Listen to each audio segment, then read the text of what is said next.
During fighting at sea, naval units often gave the impression of being far larger than their actual strength. Small-scale raids took place that had little strategic value, yet the tempo of operations was preserved. Army air units teamed up with Marine bomber groups to carry out coordinated attacks. Fighters would make an initial run using high-explosive ordnance, followed by bombers that struck enemy defensive emplacements. These sorties frequently targeted strongly fortified positions defended by skilled gunners. For those in combat, there was a constant urge to engage wherever possible, a drive sometimes born from the dull routine of service. Commanders would approve missions simply to keep up a record of activity. Lengthy escort assignments were grueling for fighter pilots, whose gear produced severe discomfort during flights that lasted many hours. It was hoped these missions served strategic ends, though with the benefit of hindsight, many operations from certain stretches of the war appear of dubious military value. Veterans universally agree that the most heartbreaking waste in war is when forces strike their own side. Friendly fire has been a persistent feature of military history, exacerbated by longer engagement distances and the prevalence of automatic weapons. Even modern technological aids have not eliminated the hazard. In the Second World War, ground commanders came to accept that friendly fire might cause 8 to 10% of their combat losses. Air operations probably suffered a lower proportion because visual identification was often clearer, but the risk remained. Close air support carried obvious dangers. Artillery that fell short frequently wounded or killed friendly troops. Aircraft attacking targets close to Allied ground forces faced comparable risks. A small error by a pilot or a ground spotter could send bombs or strafing runs onto the wrong coordinates. One airman remembered a deeply regrettable close support mission. Operating from forward airstrips to assist Australian infantry, one episode remained indelibly in his memory. Ground units pinned down in mountainous terrain requested air help and used colored panels to mark the target for incoming aircraft. Unfortunately, the Australians had placed their recognition panels wrongly, causing the strike to hit their own men instead of the enemy. The intended sequence was red, yellow, green, but it had been reversed. The aircraft attacked solely on the basis of the panel markers, with no radio contact with controllers on the ground. An Australian officer later visited the squadron to apologize for the error and absolved the air crews of blame even though they had caused casualties. That gesture was an extraordinary act of leadership and stood in stark contrast to officers who might have sought to assign fault. Such tragedies remain possible even with today's advanced systems. Fratricide occurred across the theater. Allied aircraft sometimes fired on one another because certain types of planes looked very similar from a distance. From afar, some models were almost indistinguishable. Short-falling artillery was a menace to advancing units that typically lacked the cover available to well-entrenched defenders. Troops faced comparable vulnerability during close air support missions, and veterans recounted many sorrowful episodes involving friendly forces. These mistakes were especially common early in the campaign, when responsibilities and procedures were less clearly defined. The toll on morale was severe, but many accepted these incidents as an unavoidable consequence of the terrain and conditions. Command never contemplated stopping the missions. Another veteran expressed that, while friendly fire was profoundly lamentable, it was regarded as a grim cost of war. Correctly identifying aircraft required skill that few men really mastered. During the war, the services circulated manuals filled with photographs of equipment for study. Those guides included identification tests, asking readers to match photos with lists of aircraft. Even experienced military historians who have examined wartime warplanes for decades find those quizzes genuinely hard. Passing them takes time and close study. In combat training, there was an insistence on instant recognition of friend or foe, but the reality was, pilots seldom had a clear view at range.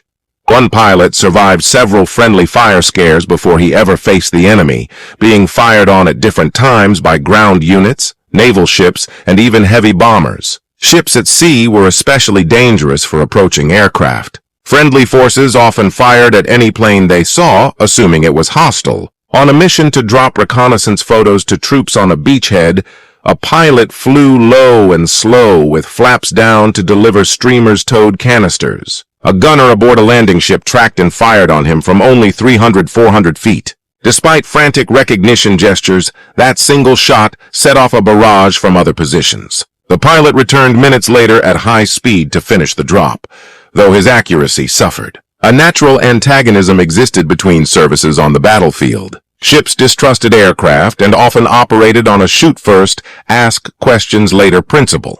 Before reliable IFF systems were common, minor procedural errors could have catastrophic results. Vessels established safe approach corridors and instructed gunners to hold fire until they had positive identification. Those zones changed frequently. One day the corridor might be off the port quarter, the next the starboard bow. For bomber crews, mistaking those quadrants could be deadly when closing on naval defenses. Experienced pilots learned to give ships a wide berth. Among fighters, any unidentified aircraft was treated as hostile. Many aviators remarked on the likeness of some types. An Australian trainer built on an American design resembled an enemy fighter closely, and a celebrated ace once engaged such a trainer by mistake. Its pilot escaped unharmed, while the victor grimly painted a small Australian flag beside his kill markings. The danger increased when fighter combat and anti-aircraft fire occurred in the same space, a common situation in certain zones. One veteran told of two planes arriving at very low altitude. Both were fired on by defenders, the first an enemy and the second a friendly fighter chasing it. The friendly pilot was pulled from the sea, understandably furious. In split-second encounters, there was no time for careful identification, especially against strafing attacks. One gunner even marked his weapon with both a friendly and an enemy emblem, only to be ordered later to remove the friendly sign. Frequent friendly fire incidents among aircraft often resulted from inadequate training, which could trigger panic. Ground commanders knew a jittery sentry could be as dangerous as the foe. Men could be inexperienced, exhausted, or simply unsuited to combat. Many casualties stemmed from plain carelessness or fear. A patrol aircraft pilot was nearly killed by an inexcusable error when a friendly bomber overtook his plane at about 100 yards in broad daylight. Despite wagging his wings as a recognition signal, the bomber's gunner opened fire and scored 3 hits before being told to stop. The incident occurred in clear weather with two types that had quite different silhouettes, and for the victims such blunders were infuriating. Mistakes played a large role in wartime losses, along with intelligence and adaptability. Transport squadrons provided vital support to ground forces across the Pacific, mostly using twin-engine transports. Pre-war planners had not foreseen how important air transport would become. Every air force possessed transport aircraft, but they were seen as utility machines to move personnel and high-priority cargo between bases. Rising interest in airborne troops shifted attention toward transport planes. Militaries generally converted civilian airliners into rugged, easy-to-maintain transports, well-suited to military needs. Several nations adopted dependable transports based on modified civilian types and used them throughout the war. American forces naturally selected proven civilian models as the basis for their military transports, and Allied partners requested these aircraft in turn. The full potential of transport aviation was overlooked because pre-war planners could not imagine the scale of wartime aircraft production. A transport might carry roughly 25 soldiers, perhaps 30 at most, or a few thousand pounds of cargo, though typical loads were smaller. Strategists were used to thinking in terms of ships and trains with vastly greater capacity. Even a large truck could nearly match a single transport's load, yet none of those vehicles could fly. Approximately 13,000 transport aircraft were built during the war, with another 2,000 produced under license by Allied nations. This dependable aircraft, capable of making many sorties before needing major maintenance, greatly increased airlift capacity. It was only truly valuable when deployed in large numbers, which put some forces at a marked disadvantage because they could not produce enough transports even if they had civilian designs licensed before hostilities began. For aircraft industries already struggling to meet twin-engine bomber production, transports were a lower priority. With hindsight, given performance shortcomings among some bombers and heavy merchant shipping losses, it seems those priorities might have been reversed. The enemy possessed several hundred transports scattered through the Pacific, while the Allies concealed hundreds and ultimately thousands within the theater. No campaign benefited more from transport operations than the Pacific. In the island fights, transports brought fuel at critical moments and a broad range of supplies, and vitally evacuated wounded and sick personnel on the return legs. Once naval forces ceased operating in rear areas, island chains did not depend on transports for everyday subsistence after the initial battles. Yet transports remained invaluable for delivering key supplies and conducting medical evacuations. In some sectors, transports were so essential that fighter aircraft were tasked first with protecting supply flights before ever being assigned to escort bombers. During offensives across forbidding terrain, transport planes attempted to airdrop provisions to advancing columns. When friendly units bypassed and isolated enemy garrisons, airborne supply became the operation's backbone. Primitive road networks made aerial delivery indispensable. Moving stores from base to front by land could take days or weeks, while only air delivery was practical. Remarkably, air forces had not planned for systematic aerial resupply. Dedicated parachutes for supply drops did not appear until 1943, so crews improvised methods in the field. A young transport pilot recalled how the earliest supply drops were executed with no formal training. Pre-war preparation had focused on dropping paratroops, not materiel, and crews frankly did not know the correct techniques. Without manuals, units developed their own procedures and at first did everything wrong. Before major operations, they dropped Allied packages wrapped in fine blankets and burlap, containing everything from ammunition to canned food, from very low altitudes at high speed, about 150 knots, to clear surrounding treetops, and allow for a second pass if needed. Flying any slower risked stalling dangerously low. In effect, they were skip-bombing bundles from 10 to 20 feet at 1 to 30, 150 MIPS. The loads struck the ground like cannon shot, often bouncing and rolling down slopes with recoveries as low as 20% and many goods destroyed, forcing repeat missions. Gradually, crews learned their initial logic was flawed. The better drop profile proved to be roughly 300 feet, flown slower, perhaps 80-90 micrometers, so the packages fell almost vertically, offsetting the higher release point and drastically reducing losses. Once parachutes designed for supply drops became available, recovery rates sometimes reached nearly 100%. The Allied seizure and construction of forward airfields before the enemy could strike them was a major operational turning point. When friendly forces forced enemy units into defensive pockets, engineers already knew the best sites for runways. Small teams cleared grass with local labor, then transports brought in heavier gear, including large cutting machines. Crews discovered heavy equipment could be partially dismantled with cutting torches, airlifted and reassembled on site.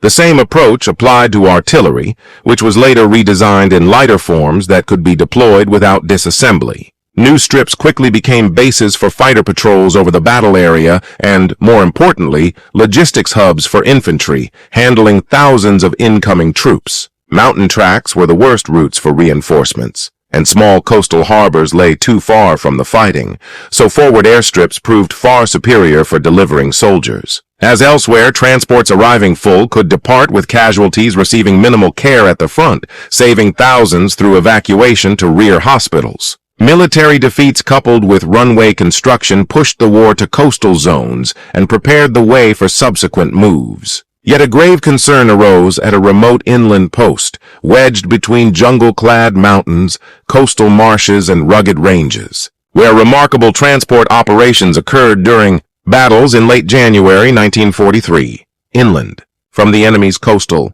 bases were isolated settlements that formed the only pockets of civilization in the interior. Mining there required supplies, so these places had serviceable airstrips that in wartime became bases for irregular forces launching hit-and-run raids with mixed results. As major campaigns turned into setbacks, the enemy sought to salvage the situation by seizing those strategic points, a clever plan because holding them could block advances up river valleys toward key peninsulas and control the tracks and trails connecting vital locations, including routes to principal bases. Those trails, though longer than others, were easier to traverse. Because the full repercussions of earlier defeats took months to alter command thinking, the enemy still entertained hopes of renewing an offensive. If that proved impossible, simply holding those positions would slow the Allied drive or force costly counter-operations to retake them, an unattractive prospect after fierce recent fighting. Guided by European personnel familiar with the region, a hostile force of about 3,000 men pushed inland on January 14th. Irregular units made only scattered contact while the main enemy columns closed to within 6 miles of their objectives before defenders realized a major attack was underway. A frantic race followed as attackers tried to seize the airfields, and defenders, initially only some 500 men, desperately flew in reinforcements. The strips were already among the hardest to land on in perfect conditions. Under fire landing became perilous, and veterans recalled times when large enemy elements had infiltrated to the runway's very edge while exhausted defenders awaited relief. All available transports were committed to the effort, though weather delayed many flights. Mountain fog frequently held up operations, and Allied troops waited anxiously at their bases. Fortunately, the weather cleared just as the enemy closed in, enabling the airlift to begin. Aircraft arrived every few minutes, sometimes circling while defenders pushed attackers back from the runway. Planes touched down. Troops rushed out at speed and moved immediately into action a short distance away, with mortar and small arms fire directed at the aircraft, encouraging quick departures. The improving conditions meant steady additional loads were queued, and after roughly a week, the defenders had repelled the assaults. At the climax of the fighting on January 31st, 40 transports completed 71 sorties. In under 2 weeks, the defenders' numbers exceeded the attackers, and the offensive collapsed. Those early operations presaged larger campaigns in which forces would fight major drives while depending almost entirely on aerial supply, a strikingly effective use of air power. These advances enabled construction of air bases that contributed to the destruction of the enemy's air arm. Simultaneously, Allied forces began inflicting severe losses on enemy air units across several theaters.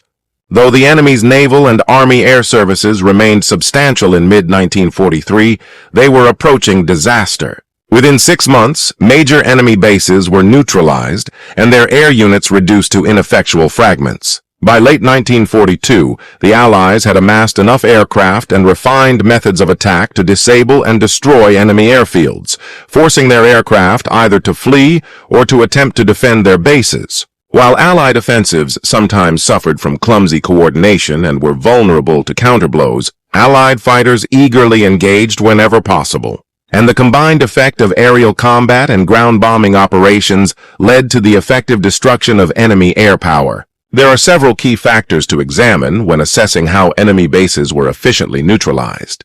Unless supply routes could be severed or severely constricted, or the installations seized by ground invasion, well-built air bases were difficult to put out of action for good. Runways could be cratered and defending aircraft destroyed aloft, but the enemy could often fly in replacements and ground crews to revive operations. The complexity of an airfield was another decisive factor. No enemy airbase matched Allied engineering standards, yet their forces were adept at improvisation.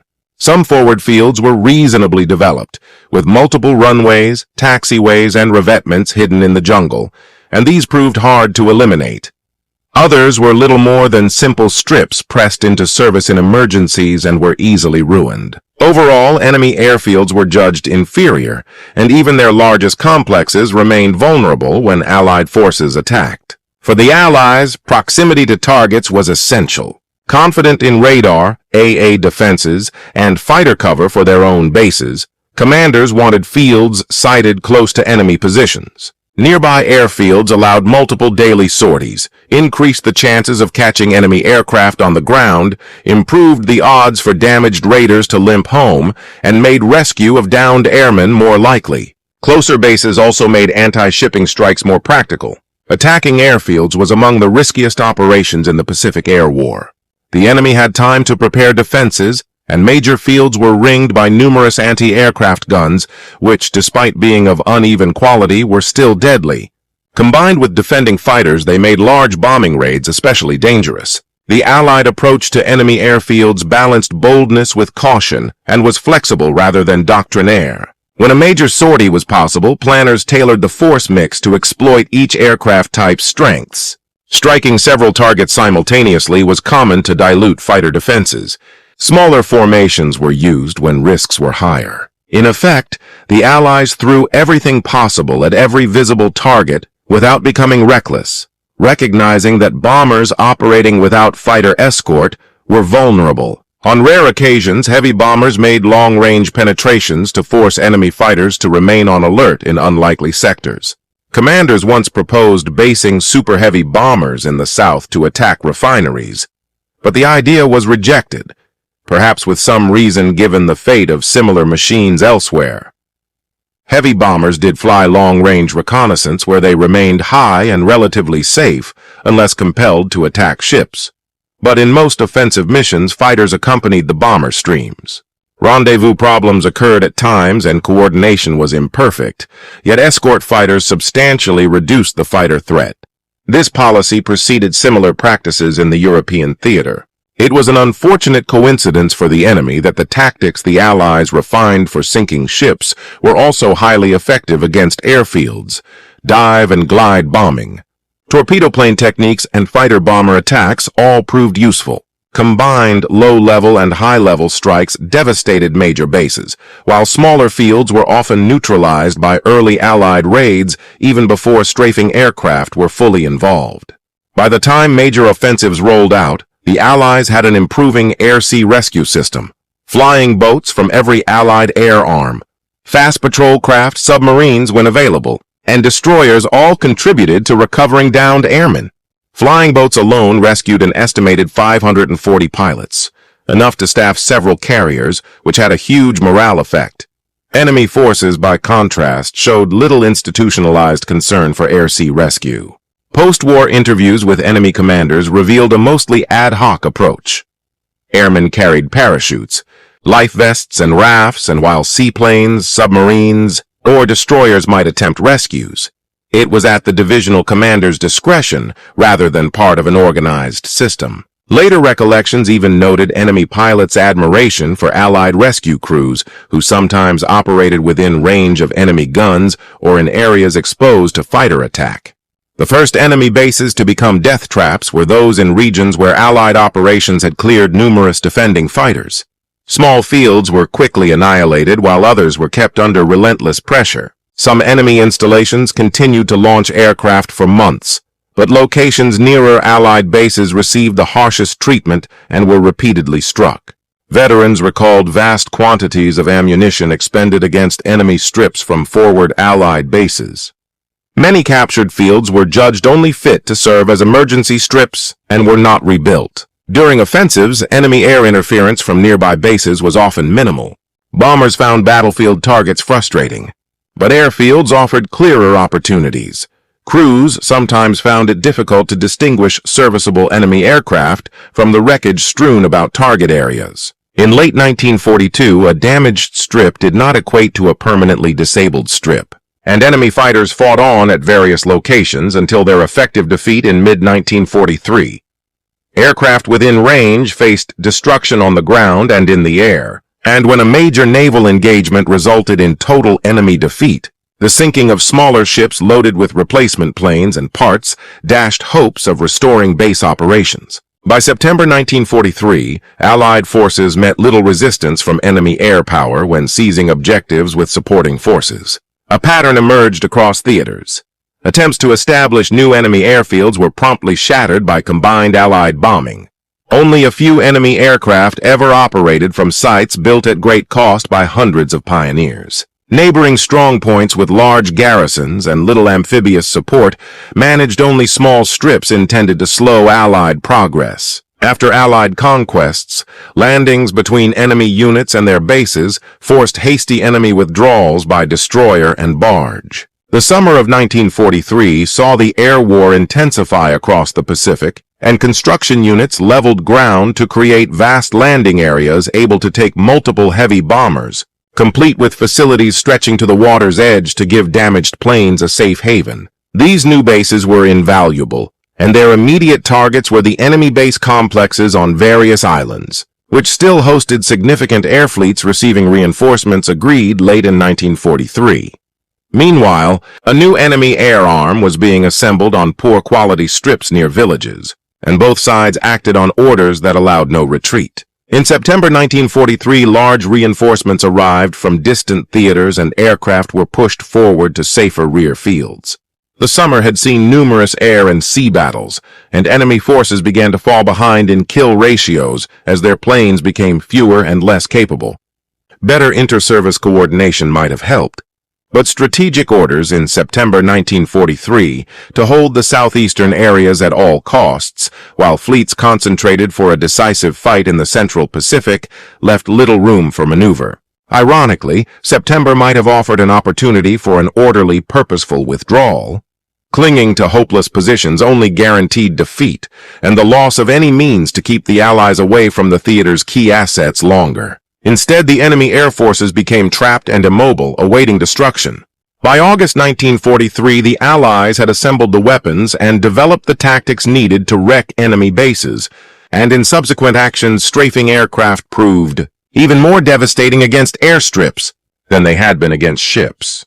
Simple weapons made lethally effective. Research in military aviation produced small fragmentation bombs fitted with parachutes. Special mounting racks were created so that many of these little devices could be released quickly, and factory-made versions soon improved on the field prototypes.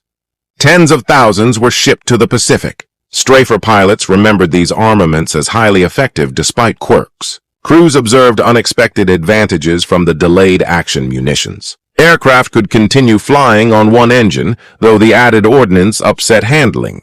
The extra weight shifted the center of gravity noticeably, and standard calculation methods failed to account for the altered balance. Another issue for the strafers was upkeep. Although theory suggested firing in bursts would prevent overheating and extend barrel life, combat showed pilots often kept the triggers depressed during attack runs, and some missions returned with barrels ruined and needing replacement. Ammunition belts mixed tracers, armor-piercing, and incendiary rounds, and under combat conditions, the shot dispersion made precision difficult. Attacking defended positions demanded careful tactics.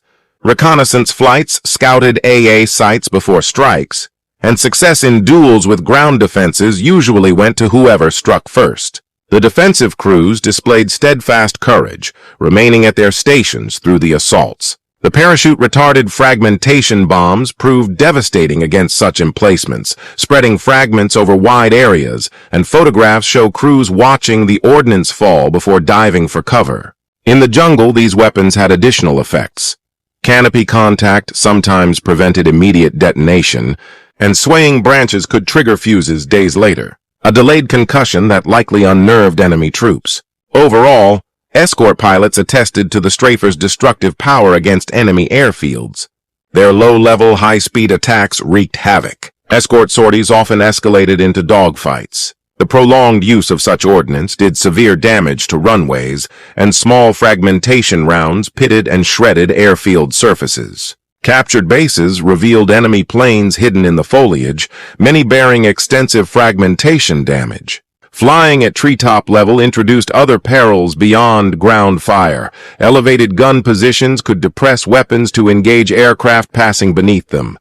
Combat experience showed how fragmentation weapons could ruin runways and immobilize aircraft. Poor maintenance meant even modest damage could render a plane unserviceable. And once sustained attacks began, a grounded airplane seldom flew again. This mattered because a shortage of aircraft, not crews, was becoming the limiting factor for enemy operations, and their industries lacked the flexibility to respond. Enemy bombers raided Allied bases and sometimes achieved surprise, and while they too used fragmentation devices, theirs were inferior. Undersized bombs with mechanical arming mechanisms that, when released from too low an altitude, failed to activate properly and caused limited damage compared with Allied ordnance. The initial Allied offensives to eliminate enemy air power began in August 1943. On paper, the Allies held a numerical edge, but it was not overwhelming. The enemy's serviceable strength was declining, however, making exact counts uncertain. New Allied units and aircraft arrived over the summer, though the enemy concentrated large forces in some sectors, evening the balance somewhat. The Allies had good reason to strike. Planned invasions would fall within reach of several enemy bases where fresh, powerful opponents were unwelcome.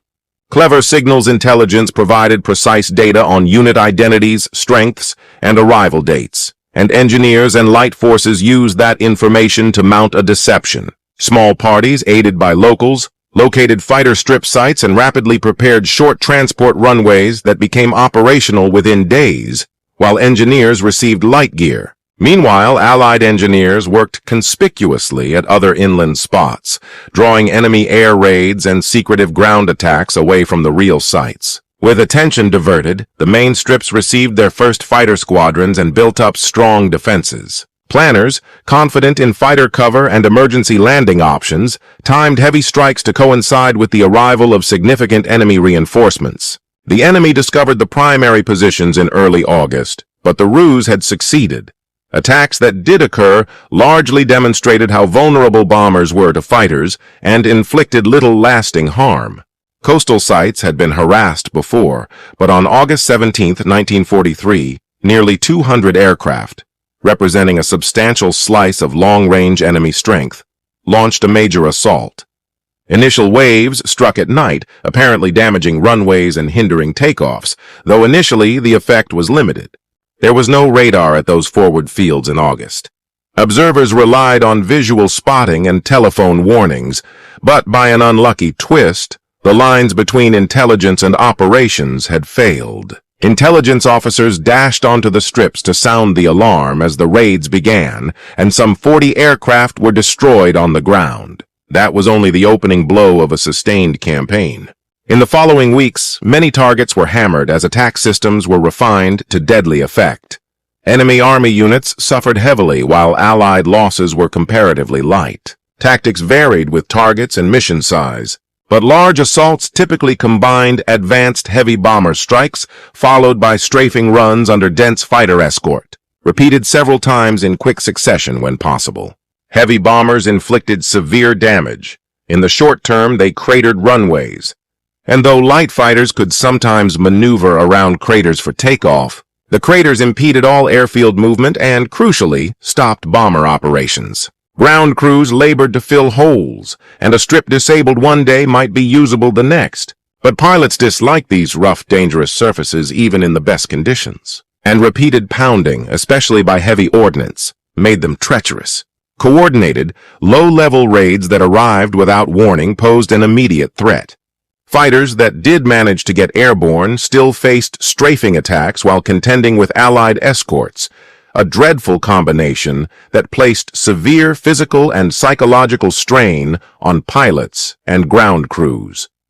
Ultimately, anti-aircraft and ground fire were the most effective defenses, though insufficient to stop the campaign. During the initial raids, the strafer destroyed 40 planes on the ground in 2 days, and August claims included some 175 aircraft wrecked on airfields. Veterans who flew strafers emphasized the advantage of low-level approaches. The aircraft's sound was often not noticed until it was practically overhead, unless early visual warnings were available. Flying at treetop height felt safest to many. The enemy could neither hear nor see the attackers in time at such altitudes. From 5,000 feet, an approaching plane was visible for much longer, inviting heavy defensive fire. Low-level attacks eliminated many escape options if trouble occurred. And losses to ground fire did happen, but most pilots preferred these profiles. Confident that standard fighter tactics, steep diving attacks through formations, were ineffective against strafers because they had to approach from flank or rear. A mistake by a fighter at 10 feet meant certain disaster. Pulling the triggers sent fierce vibration through the aircraft as multiple guns fired. Squadrons of perhaps a dozen machines spread over half a mile would sweep a target in a single pass, producing a 5 to 10-foot wall of muzzle flashes. Veterans recalled how terrifying such approaching firepower would seem to anyone on the ground or in the air, and crews remembered just how close they came to defended positions. Low-level runs exposed aircraft to intense blast and unique risks from ground fire, with defended positions posing the greatest threat as ordnance drifted visibly toward their emplacements, and crews watched the falling weapons before diving for cover. Casualties from such attacks were uncommon but usually fatal rather than merely wounding. One gunner recalled his turret being splattered with blood. After checking himself for injuries, he realized the gore came from an external source, likely the remains of ground personnel hurled into the propellers by explosions at extremely low altitudes. Successful amphibious assaults and the capture of territory created new forward bases that sealed the fate of enemy strongpoints, and certain locations proved exceptionally useful for fighter operations. Although later discoveries supplanted earlier forward sites, the August raids did not entirely eliminate enemy air capabilities. Staff reports claimed operational aircraft fell from about 250 to 160 in 3 weeks, not counting reinforcement losses, then rose to roughly 200 before fresh attacks in November reduced numbers below 100 by January and February, and by April enemy air divisions abandoned positions deemed destroyed. Subsequent strikes inflicted further catastrophic losses. Post-war testimony from senior enemy officers described the scale of the collapse. Theater commanders stripped regions bare, redeploying units to plug gaps that appeared in the late 1943 orders of battle, moving aircraft from other theaters as replacements whose destinations were often unclear. Repeated poor showings led to successive losses and emptied areas that then required reinforcement, turning those points into replenishment centers. Aircraft production increased, but training pipelines lagged, forcing reliance on personnel drawn from distant zones. Even produced machines often failed to reach operational status at their destinations because of inadequate maintenance facilities en route, leaving final operational aircraft numbers effectively negligible. As one Allied air arm dismantled enemy forces, other commanders launched relentless assaults on the base complexes protecting major positions, and the reduction of those complexes marked some of the finest command achievements. In late 1943, planning and logistics pivoted toward central approaches against the enemy empires, and geographic and military momentum steered the Allies toward a two-pronged advance against a weakened foe. Certain nations supplied vital bases with troops and air assets for forward moves, while a political desire grew to limit some partners' roles in operations. Once strategic points were seized, the island empires mattered little.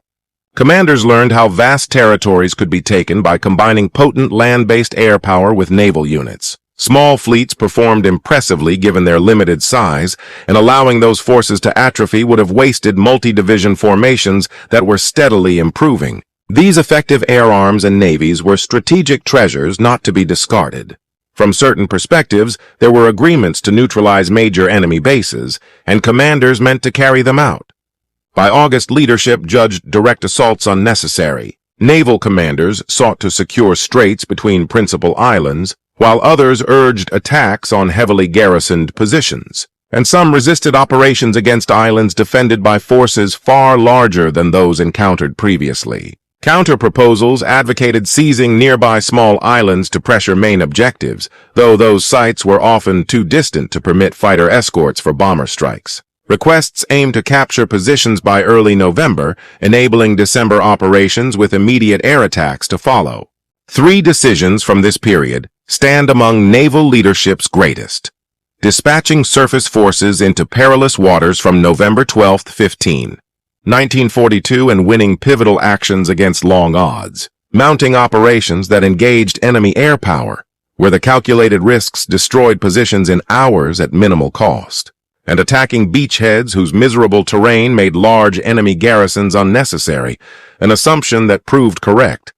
Leaders expected and welcomed an enemy response that events showed was favorable, and they recognized that successful operations could hand responsibilities to other commands while construction units built airstrips anywhere given time and supplies. Though the moves seemed daring on paper considering enemy strength, they reflected bold but measured leadership. Commanders trusted their forces' numbers and capabilities. Their fleets excelled at night fighting and large warships were being launched regularly, and carriers remained available for decisive actions. The joint leadership then displayed peak command, likely shortening the war by months and saving thousands of lives. In practice, the operations relied on vulnerable shallow draft vessels for landings, which demanded an astute and effective air campaign against enemy bases. The approaches differed from other commands' methods, employing mixed aircraft types so missions could succeed regardless of terrain. Various squadrons were already active in the theater, with naval units temporarily releasing squadrons for land operations while carriers replenished their complements. Aircraft replacements occurred, and some pilots were relieved to avoid certain missions. Behind the scenes were heavy bombers and a range of fighters, including strafers. Nearly 600 Allied aircraft appeared available, though many never reached the front lines, leaving commanders with substantial reserves to employ. Major targets lay miles apart, with northern positions shielding the principal bases. And before naval operations began, the plan was to crush primary objectives while damaging everything else. American practice denied any sector a chance to rest. Large strikes alternated with raids designed to lure enemy fighters up so escorts could destroy them. After those campaigns, ground combat was limited, though some local enemy counterattacks in March 1944 momentarily energized Allied